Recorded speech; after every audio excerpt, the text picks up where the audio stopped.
To a horrific and tragic story in Brooklyn. An 11-month-old baby was killed early this morning from steam pouring out of a faulty radiator. Police say it happened inside an apartment in Midwood. The baby was sleeping in his room when the radiator somehow malfunctioned and sent scalding steam into the room. Eyewitness News reporter Darla Miles is in Midwood with the very latest. Darla.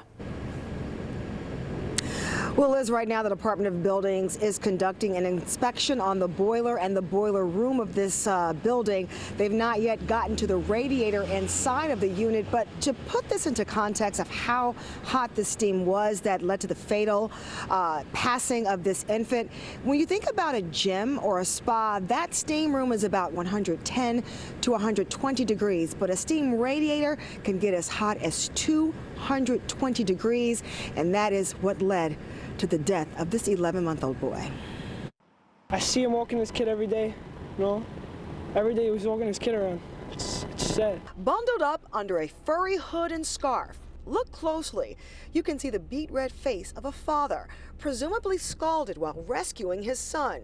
The 11-month-old fatally burned by steam, most likely topping 200 degrees after a steam radiator exploded just a few feet away from the bed where he was sleeping early Friday morning. My mom came down and she was the first person who let the police in. But we didn't know what happened. A horrifying 911 call came in around 6 a.m. Friday, placed from the first floor of this building at the intersection of East 14th Street and Avenue I in Midwood.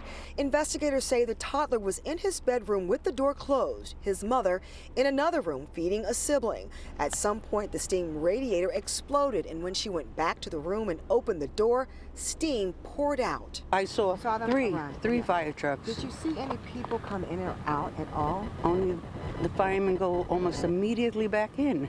So I figured, okay, it was a nothing fire like at my house. In 2016, the same thing happened in the Bronx, at the time considered a freak accident, when a steam radiator exploded, killing 2 little girls. And all day Friday, investigators from the Buildings Department and the NYPD Crime Scene Unit in and out of the building, trying to determine how such a horrific death could befall someone so young. I cannot even imagine because I have kids, and if something happened to my kids, I don't know, maybe I will go crazy. Now, there is a Department of Buildings notice placed outside of the door here that says a corroded valve is what led to the steam radiator exploding. And there's also been a partial vacate order for that apartment, saying that it's perilous to a human, obviously. We've seen the family today. We've seen them coming in and out of the building. Obviously, they have not been able to speak. This has been a horrific tragedy and horrific for anybody outside this apartment building or walking through this community today.